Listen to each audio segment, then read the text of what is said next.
Hi, everyone, and welcome to the Thrive Co-Living Communities YouTube podcast. I'm Mark Stein, Thrive founder and your podcast host.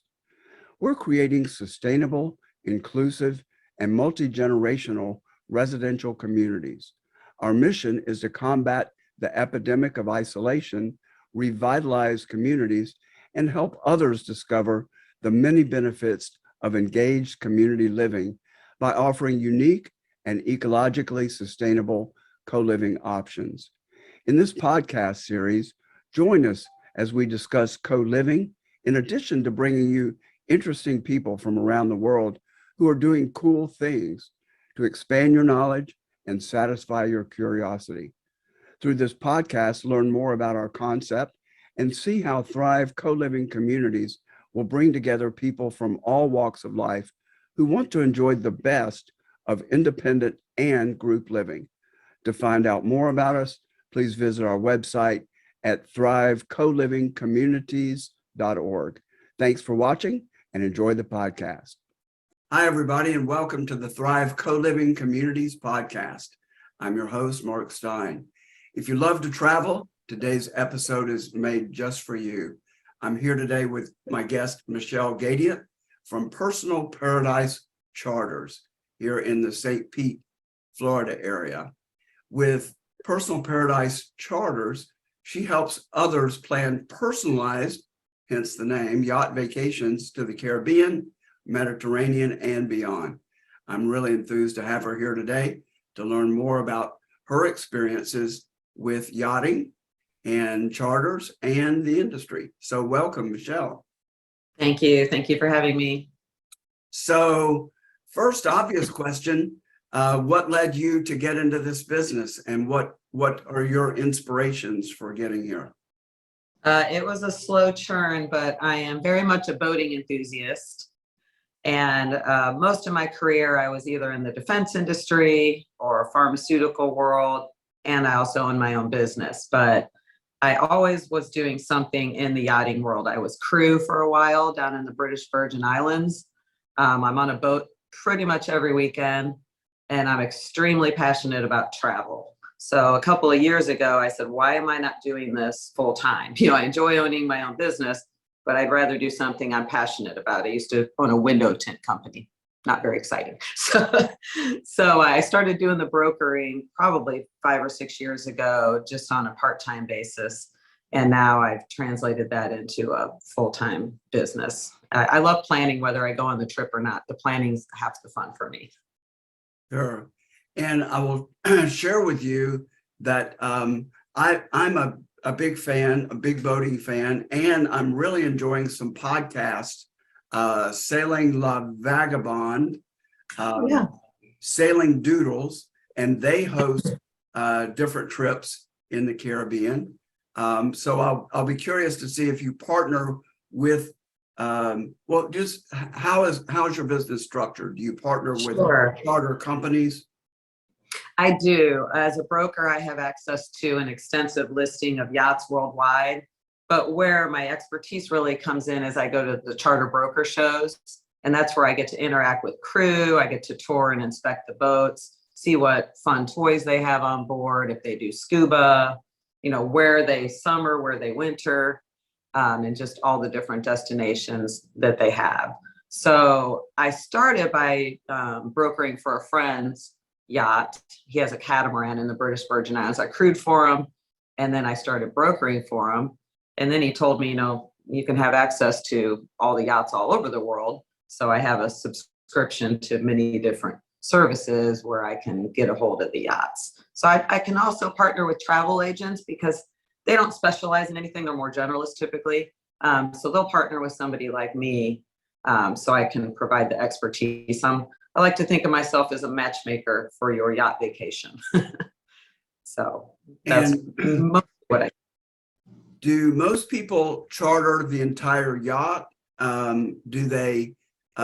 Is there fractional opportunities where different couples will get together and the charter will bring multiple parties together? How does that usually work in your business? Yeah. I usually do charters for groups of 6 to 10. 12 is typically the max on the size yachts I normally do. I'm just breaking into some of the larger yacht and super yacht space as I start to do some corporate charters. But the great thing is if you're honeymooning, I can find you a yacht that's going to have a private crew for just the two of you. Friend group and families are very common. And they charter the whole yacht. You get your private chef and your captain, sometimes a first mate as well. But I also, people, like you said, I talk about people get lonely and they've been living with COVID and that type of thing. And there's also an option for just renting a cabin. And then I can matchmake to make sure that you get along with the other people on the yacht because, it can get to be small as the week goes on. So it's nice you can do cabin charters as well. The other type of charter I do is a bareboat, and that's when you have experience yourself to sail or operate the yacht, and you can rent your own boat and make your own food or just stop off for food and that type of thing. So it's basically cabin, bareboat, and crude. I'm sorry, cabin, bareboat, and cabin only. Got it. Speaking of unhappy pairings, when I was in college, I was in a suite with 5 other guys.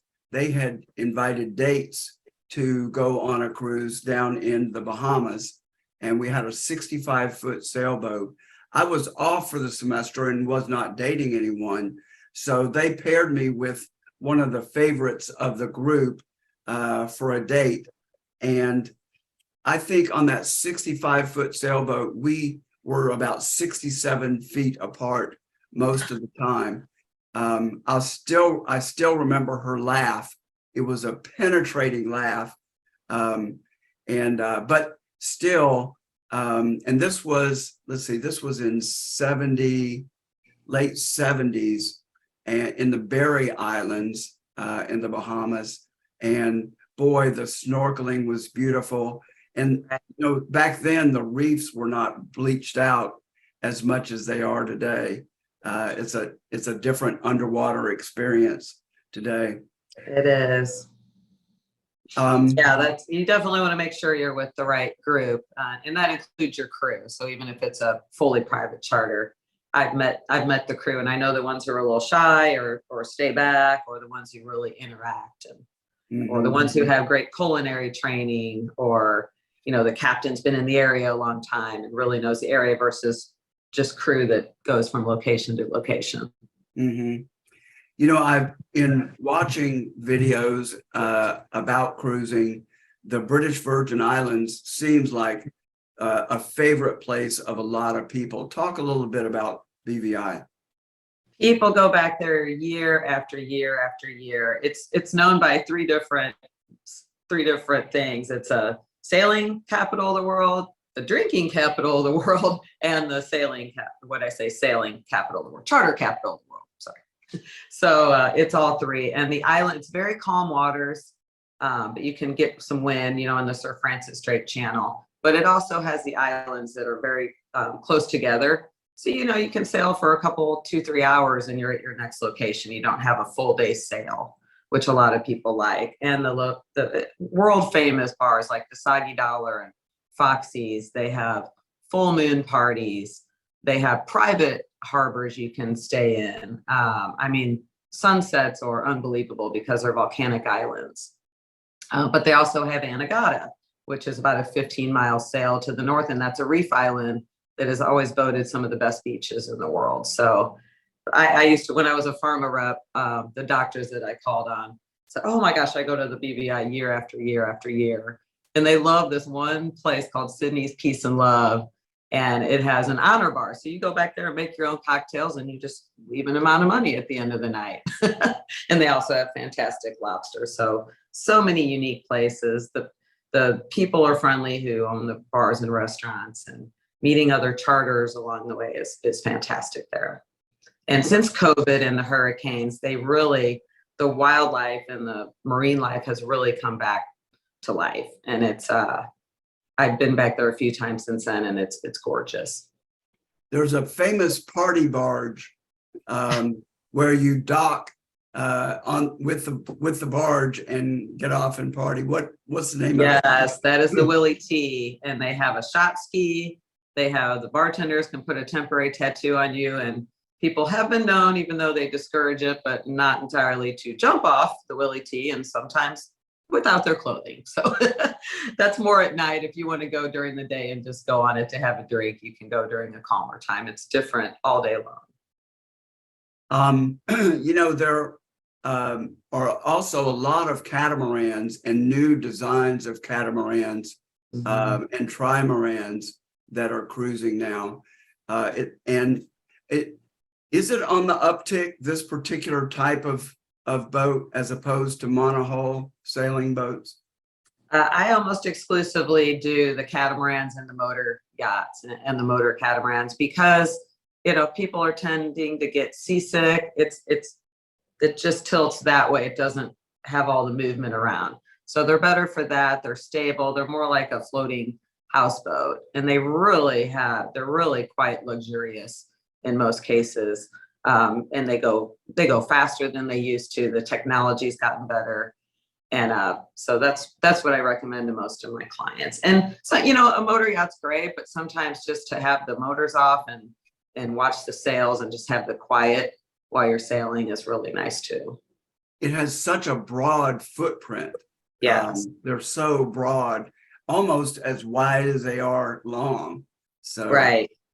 They're very comfortable. They're very spacious. And you would think you're constantly with your group, but if you want to be by yourself, you can go to the front of the yacht. You can go up on an upper deck that they have, or you can, be off the back. You can take the dinghy in and go explore, so you have a lot of different options when you're on a charter. Another type of yacht that I've been following and have high aspirations for is the silent yacht. Are you familiar with them? It's totally solar, no sails at all, and the solar powers the engine. There is a diesel backup, but solar totally powers the engine and all of the appliances on the boat. Are you familiar with that? It's just one brand, although most of the catamarans are now adding some solar. Right. And even Sunreef, that's a luxury brand. They have the electric ones that they run with basically a joystick, and those are gorgeous yachts. I haven't heard as much about the silent. I have heard of them, but they're not really in the mainstream for the charter industry yet. But I'm sure they'll be making their way into the industry soon. Yeah. I used to have a sailboat, and it's a lot of work. So you either need a crew, or the captain and mate are going to be doing most of the work and not having much play. So yes, I've talked to many groups, and they're like, oh, I know how to sail, I want to do it. Well, if you have a crew, you don't have to sail the whole time. They'll certainly let you sail, or they even have some charters where you can become sailing certified, or just have lessons if you want to get better at it, or if you know nothing about it. So they'll cater to all levels. But having a crew is really luxurious after all the chaos of the last several years. That's the biggest thing I hear is my lifestyle is so hectic. I had one guest, he was in his mid-60s, and he said, I have never relaxed like this in my entire life. He said, this is fantastic.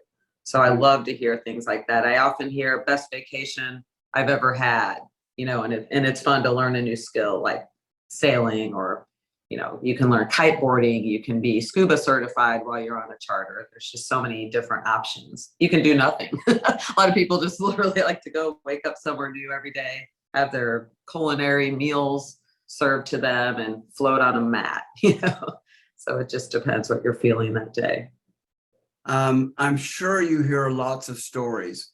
Tell me about some of the stories that you hear when people come back. Maybe an unusual one. Let's start there. Oh gosh. Yeah, mostly they're good, thank goodness. Every once in a while, there might be a crew that has an off time and they maybe did not cater to their group as much as they should. but mostly it's just they're shocked. I had one, his favorite part was the yacht that I found for them had a swim platform that raised and lowered. So their greatest thing was just being lowered down and getting onto their floating mat and being served drinks all day. So that was his absolute favorite day. I have another yacht. It's actually a friend of mine's yacht, and they have something called a G swing. And it's off the top of the mast, and you can swing off of it and drop into the water. So they said they had never seen anything like that. And it was just the coolest experience to do that. Commonly, I hear about there's a place in the British Virgin Islands called the Baths, and they're large granite boulders that have been formed over time. And they form little tidal pools and grottos with the view of the Caribbean Sea. And it's just hiking through there is like nothing you've ever seen. And then you can go to the top. Yeah. And the water pops up through at different tide situations.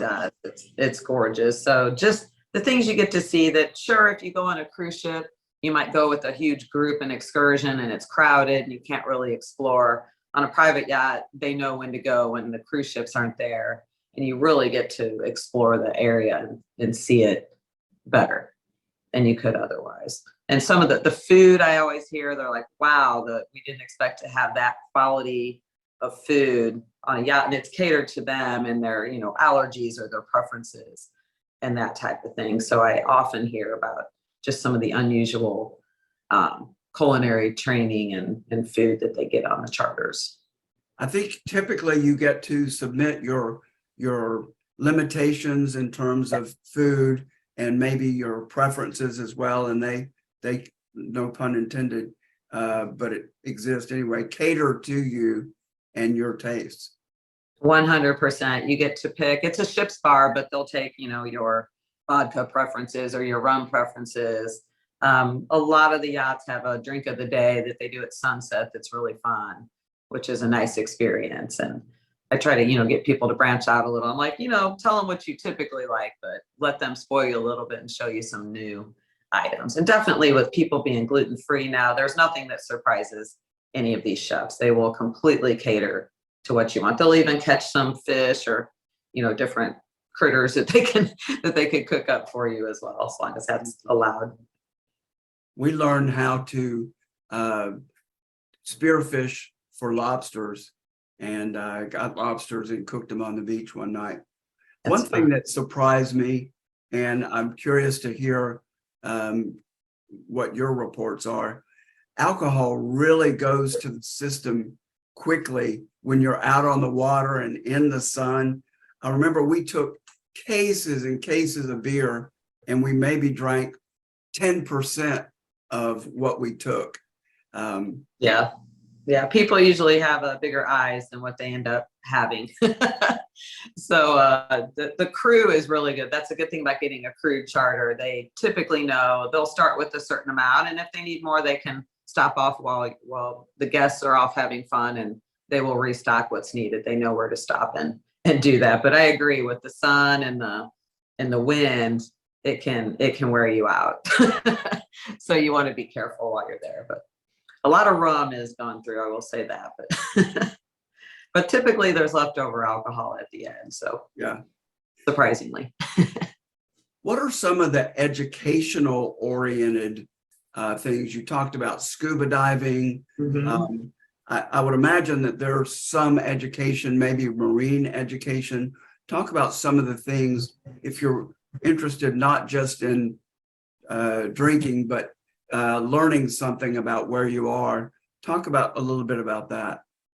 The crew and brokers alike know all sorts of history about the area that you're chartering, especially if you're doing the Northeast United States in the summer or going to Europe. And all the Caribbean countries have, you would think they're all alike, but they're really not. They're quite unique. The US Virgins, completely different than the British Virgins. And you can even do some tours on land the captain can set up. But the captains themselves know a lot about the areas. They'll tell you all the history of the islands. Some nice things too, there's a lot of sustainability type initiatives that are going on. And there's some yachts that are really into that I can match people with. And they talk about what they're doing to help keep the waters pretty and the air and everything else. There's scuba, like I said, certification. There's sailing, so education about your passions that you're involved in. I even have some yachts that have kiteboards on board, and it's a great, like the British Virgin Islands is a great place to kiteboard, and they'll give instruction on that as well. So places, activities. I have some that offer yoga, and they have wellness kind of retreats on board, and they'll teach about wellness and nutrition. Even though most people like to kind of splurge, some people are really passionate and they're in a habit of eating good food and exercising. And so you can go, I can pair you with a yacht that's more wellness focused, and they'll have healthy meals and yogas and meditation and that type of thing. Mm-hmm. So those are the typical ones that I see. I think most people assume that this type of vacation is out of reach financially for the average middle class person. Can you talk a little bit about expense, and are there ways to do this that are not that expensive or not as expensive as chartering a whole boat yourself? That's the biggest hurdle I see, is a lot of people don't even look into it because they think it's out of reach, too luxurious for them. But surprisingly, I have charters that start at $10,000 and go up to $150,000. So if I know some of the older yachts that are just as lovely as the brand new yachts, and they have a crew that's very experienced. So I would equate it to, you can go for the cost of an all-inclusive cruise, and you will have an all-inclusive private charter. And it just shocks people. You can go for, anywhere from $1,000 a person, and this is your food and drink included, and beyond. The typical price seems to be about, I would say, about $2,500 per person. And you just get so much more than a cruise. You get, you don't have preset dates. You have a very flexible itinerary. You don't have a fixed itinerary. You don't have crowds. You don't have germs. You don't have buffets. You don't go out on crowded excursions and that type of thing. And just having your private crew and your private boat is really, what a way to get a luxurious feel for a good budget, similar to a cruise ship. Here's an odd question that I bet you haven't gotten before. We have a handicapped son who has some mobility issues. Mm-hmm. There probably are some boats that are better suited than others. I would imagine the catamaran, because it's so broad, is better suited. What about people, let's say older people that are having some mobility issues, or people with other special needs, physical special needs? I do get that request, and there are definitely some yachts that are better than others, and I know about those. I've had people who need a CPAP machine. I have people who've just had surgery or are otherwise disabled, and you have to make sure you have a strong captain, and they can help you get on and off the yacht, and even onto, there's certain kinds of dinghies I would not suggest for people who have disabilities, but other ones that it's very easy to get them in off the side and that type of thing. A lot of older people go, and a lot of them need some assistance getting on and off the yacht as well. But definitely catamaran and not a monohull, or in some cases a bigger motor yacht would be ideal for people with challenges like that. Mm-hmm. So I've been thinking, and I think we've framed this mostly around the Caribbean, but Europe offers a lot of opportunities in the Mediterranean. Talk a little bit about some of the cruises that are available there and some of your favorites. They do. Greece is extremely popular. The Amalfi Coast, Croatia is gorgeous. That's a newer one that's come up. A lot of growth is happening even in what's the region? It's called Africa is starting to open up. Asia and the Middle East is starting to open up. I've seen ridiculous growth since COVID. It's insane. For a while, they didn't have enough skilled labor or boats. It was hard to get some of the yachts. They couldn't keep up with demand, which has made the prices go somewhat up, but there's still deals to be had. But Greece is a big one, and having a broker is helpful. Everybody thinks they can immediately go to Santorini, but the Greek islands are large and spread out. So most charters start in Athens, and they're gorgeous. The history of those islands and just the unique look of them, completely different than the Caribbean, in my opinion. But it's typically better to start and end in Santorini if that's something you want to see, or they can do a one-way sail that can get you to Santorini for an upcharge. But just having some expertise like that. But Greece and the Amalfi Coast are probably my favorites, with Croatia a nice third place. One type of cruise that perhaps there's a charter version of this is the river cruises in Europe. Is there a small charter version of those cruises that go up the Rhine and those rivers? There can be. I'm not as familiar with those, but I've heard of those growing a little bit in popularity. So that's probably an area I'm going to explore a little bit. I was just in London recently, and I'm like, oh, I noticed some smaller boats that look like they might be charter boats. So it's not the ones that show up on my normal big subscription services I have to the yachts, but it is an interesting area to look into. And the other one is, I haven't booked any yet, but they have I believe they're called gulets. They're like Turkish made wooden old sailing boat, not old because they're building them now, but they look old and wooden. And those are, a lot of people like to do those. Those seem to be fun. So I need to explore that option. And Amsterdam has so many canals. I bet that there could be some, it's probably shorter charters and tours Right. in the canals, but it's a cool area too. I'm just breaking into the shorter ones. I lived in Cocoa Beach for, I've been in Florida since 2011. I originally grew up landlocked, so it's funny that I'm such a boating enthusiast. But now that I live in the St. Pete, Tampa area, I'm partnering with local companies, ones that offer the commercial dolphin tours, all the way to private luxury charter yachts that offer either half or full day, or even sunset, and then they have overnight, and then 3 and 4 day, all the way up to a week and beyond. So I found I've only lived in the St. Pete, Tampa area since April.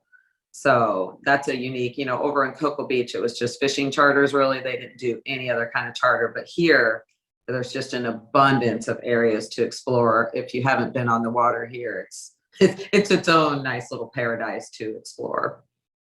What about longer charters from the Tampa Bay area?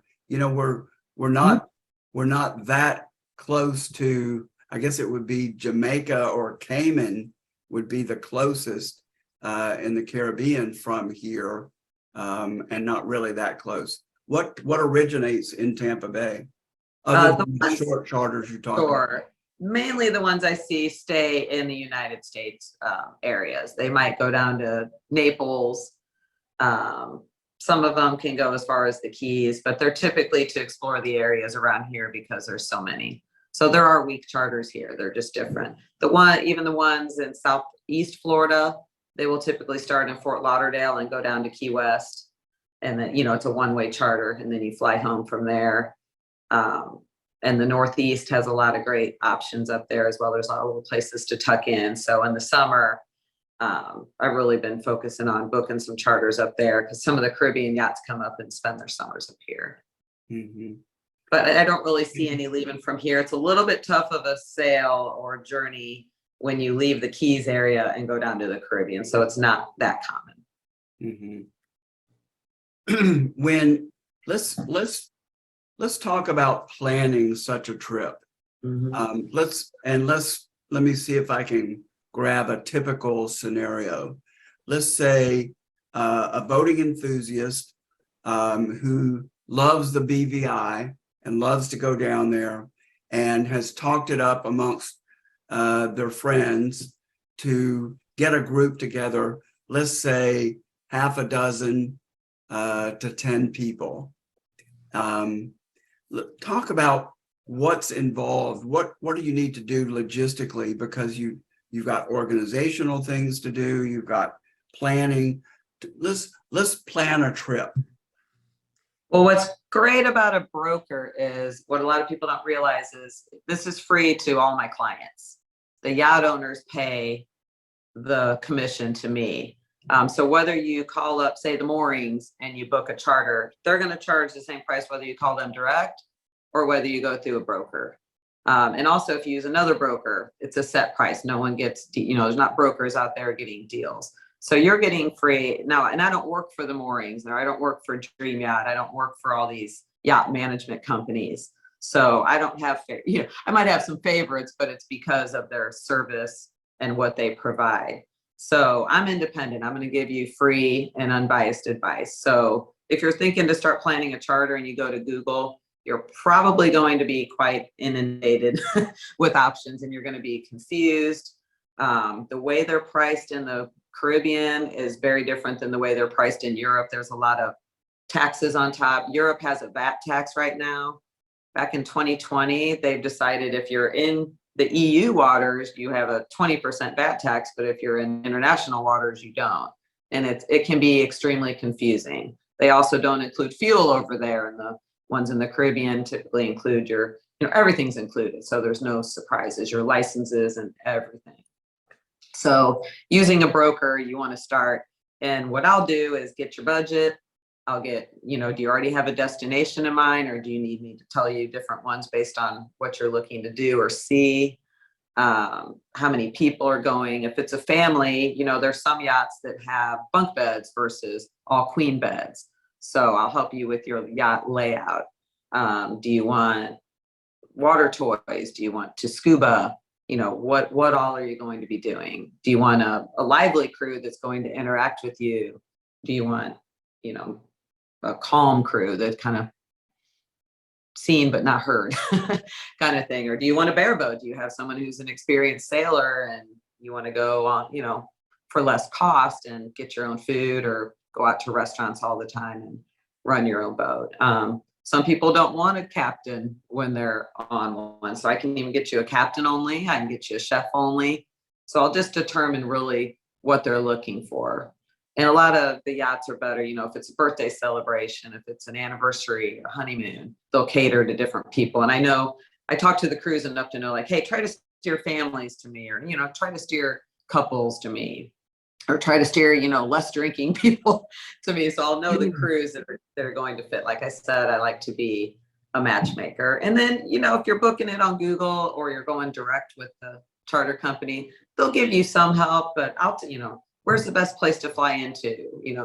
What are the entry requirements? What do I pack? I've never packed for a trip like this, that type of stuff. What's the currency there? Are we going to have Wi-Fi? So just all those crazy questions. And, when's the best time to go for that region? You don't want to go certain times to certain places. It's going to be cold if you go to the northeast in the winter. Greece, there's certain times to go. So it's all that type of planning. Make sure you have your passport. Passports have a long wait right now. So if you're going to go to the BVI, make sure you have your passport. If you can't, the US Virgin Islands have become extremely popular. And people don't realize that they used to just fly into St. Thomas and go right to the BVI. But during COVID and after Hurricane Irma and Maria, when the BVIs were mostly destroyed, the USVI really stepped up, and they have some great charter itineraries and some history. I'm a member of a lot of yacht charter associations, and I get to learn all the new things that you can do in the US Virgin. So I've been having quite a few people want to book those. It's so easy flying to St. Thomas, and you don't have to ferry, you don't need your passport, it's really nice. So And save a couple of days save some time with the crossing. Right. Yeah. It's just really nice options. And you have St. Croix, which a lot of people aren't able to see. If it's sailing conditions are right, you can go down there and even explore that. That's the largest US Virgin Island, actually. So there's a lot that goes into it. I get inundated with questions, and I have a lot of documentation too that people can review to help. And that's what I'm there for. And a lot of brokers, I'm a little different. Also, most brokers work Monday through Friday, 8 to 5. I'm 24. I might be out on a boat on a Saturday, but I'm always checking my email and my phone. And that's when do people plan their trips? At night or on the weekends. And that doesn't bother me. So that's kind of why I named it Personal Paradise Charters. You got your whole group there. You want to get your answers right then. So I like to be kind of the concierge person for them in that way. What about, here's a curveball. What about Bermuda? It's in the middle of nowhere in the Atlantic. Are there charters in and around Bermuda, or is it just a destination? It's more of just a destination. I haven't booked any charters in the Bermuda area. Mostly Bahamas, British Virgin Islands, Grenada, Antigua, U.S. Virgins, Northeast, and then your Europe destinations. That's kind of my area right now. I'm trying to expand a little as I go to more shows internationally. But if I don't know an area very well, I have other brokers and mentors that I partner with to make sure people know what they're getting into. Mm-hmm. And how often do you sample the inventory on your own? As often as I can. I sailed up last October with my friend whose yacht I like to broker a lot. He was sailing it up from Grenada to St. Thomas, and that was absolutely amazing. And I hope he wants me to go again with he and his wife this year. So I'm really hoping to do that trip again. And then I just, friends want to go all the time and they think I still crew, but I don't. But I said, no, I'm happy to go on the trip with you. And I'm out several times a year. Several times a year I go. Right. To those shows I go to all year round. In November, there's a big British Virgin Islands show, followed immediately by the U.S. Virgin Islands show. So that's where you see the most yachts and meet the most crews. I can go to boat and yacht shows as well, but typically the crew is off during those shows and they just have people they hire to come in and talk just about the yacht, not the crew. So I don't tend to do those. And I have a mentor who lives in Fort Lauderdale, and he said they have yachts that spend a lot of time up in Fort Lauderdale and they do informal meet and greet, so I can meet even more on an informal basis, which can be more fun. So give us your best warnings. Warn us about pitfalls. I think the biggest pitfall is booking a boat where you don't know anything about it or your broker doesn't know anything about it, because you can have a bad match. Just like in the dating world of matchmaking, you can have a bad crew. You can have a bad mix of people. If you have someone who's really particular and controlling in your friend group, you may want to go on a different type of vacation with them. So you want either all laid back people or you want the people who have a tight agenda and they're type A and that's what they enjoy. So I always say, pick your group well, and if you're doing a crew, pick your crew well. Or, there's charter companies I know about who have some challenging times and you might get down there and not get the yacht that you chose. I'm a broker, so they do not want to, let's say, tick me off. So if you book through a broker, you're more likely to have a solid experience than if you go by yourself and they're like, oh, well, they'll be fine with this too, not right, or something along those lines. So those are the main pitfalls that I've seen. On some of the sailing shows that I've seen, people can overdo the alcohol thing. Well, they can. I bet that's something to watch out for in your group that you put together to make sure that there's not the mean drunk that's part of your group. Talk a little bit about that sort of thing. Yeah, when I was crewing, it wasn't as much the alcohol. They'll pretty much just drink and pass out, but they're very serious about bringing drugs on board. And I know that marijuana is legal in many areas of the United States now. People think it's okay to just bring their edibles and things. Well, it's not. The captain can lose his license. The owner can lose their boat. So I really stress, this is going to be a drug-free vacation. It has to be. And, if you're on a yacht, you can get hurt. You can get seriously injured and the captain's, looking out for you, but he's not there 24/7 once they go to bed and you're just hanging out. So, try to maintain your composure as best as you can while still having fun. So I do like to warn people about those two things. Good, good. Any other advice that you would give, or things that you would like to talk about and promote that you're excited about and enthused about in the industry that we haven't talked about? Yeah, one of the big areas that can frustrate the industry is the gratuity at the end. I mean, think what you give for a tip at one dinner, but these crews are working hard and they have to be on 24/7. And a typical gratuity used to be about 15 to 20%. Now I'm seeing them go upwards of 30%. But these crews work hard. So make sure, and I remind people often, I'm like, the gratuity is not included, and it's based on your level of service. If it wasn't perfection, and don't tip a large amount for sure. But if they really showed you good service, definitely appreciate them. They're very, very hard workers, and they don't make a lot in their base pay typically. It's the tips that they're working for. So I like to see the crews taken care of, and treat the boat as if it were your own. Be careful with it. Don't mark it up. You want to bring soft-sided luggage. I mean, different things like that. But passionate wise, I want to show more and more people these beautiful areas. That the awareness of these charters is not high. And I'm really trying to get the word out there. So I try to work with scuba groups. I try to work with, kiteboarding, hiking groups, and that type of thing, just to increase awareness. Look, you could go on a charter that specializes in great hikes all over the BVI, for instance. So those are fun. I'm really passionate about the new St. Pete, Tampa area that I live in, and offering some local experiences. A lot of people, see, I have a wrap on my SUV. Oh, I could book a charter through you here in, St. Pete. I'm like, well, now you can, but before, I didn't have, no, I'm a worldwide charter person, with a specific emphasis on the British Virgin Islands. The other area I haven't worked, because my new website is about to launch.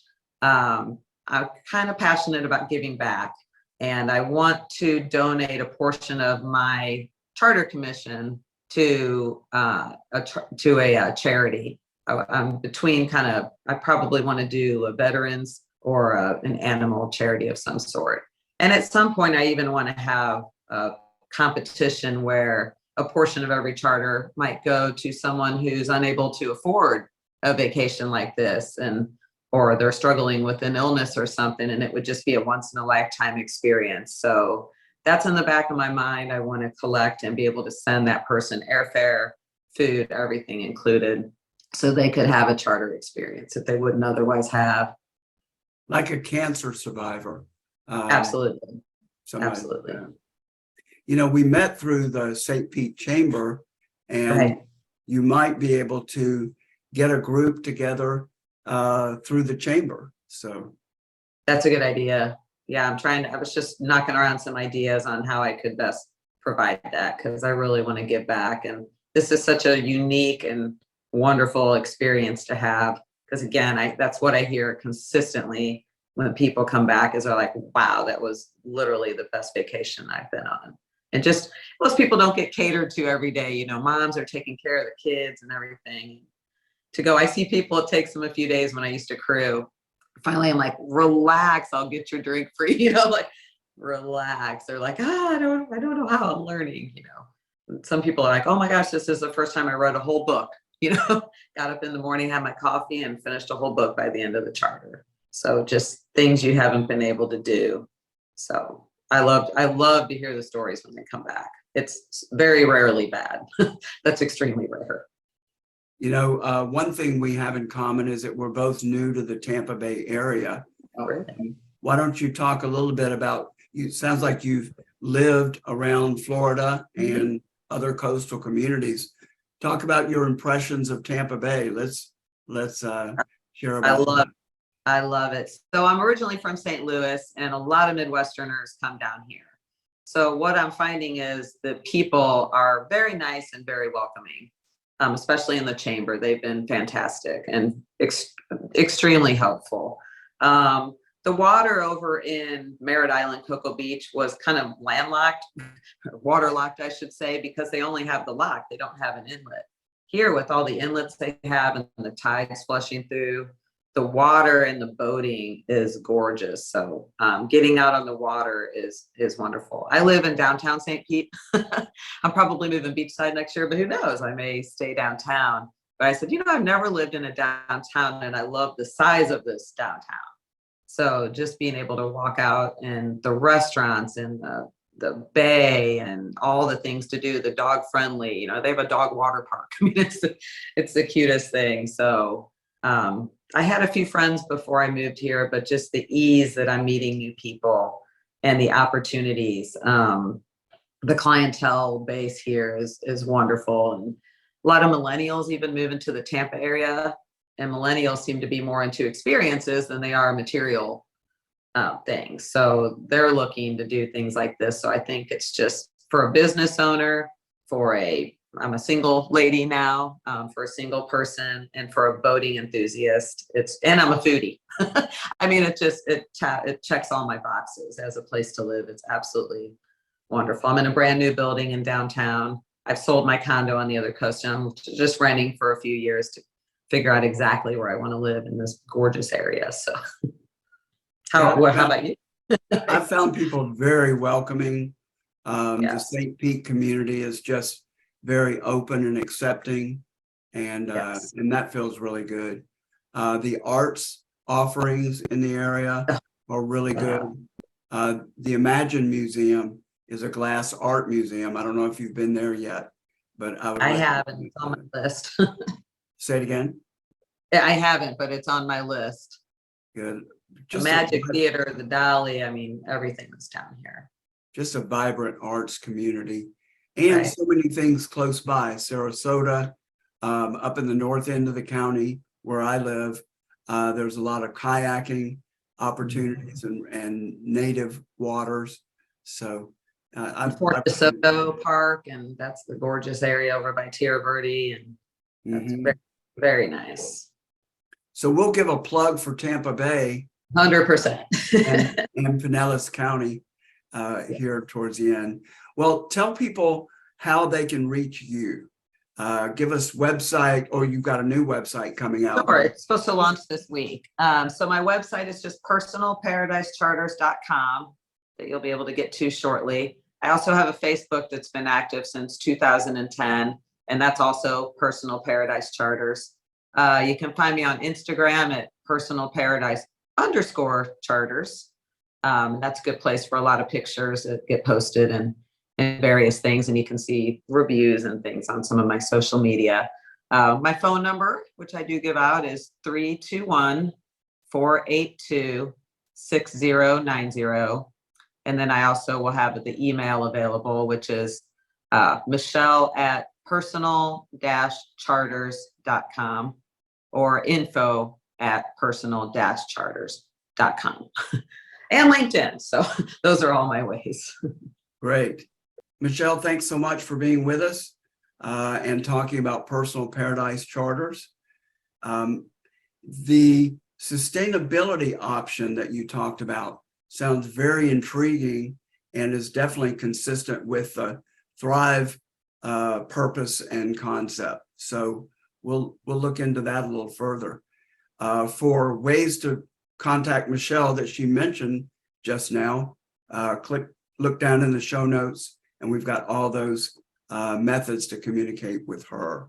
If you want to learn more about Thrive Co-Living Communities, go to our website at thrivecolivingcommunities.org.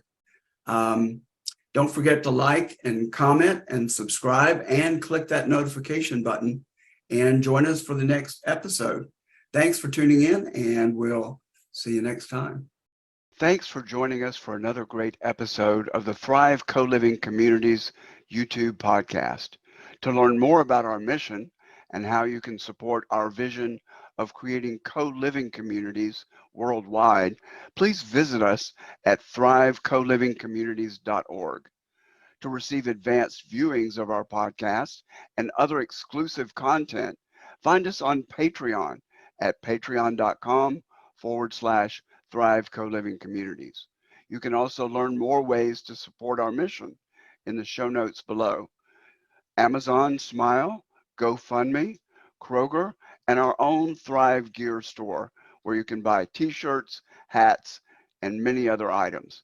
Thanks again for tuning in, and we'll look forward to seeing you again soon.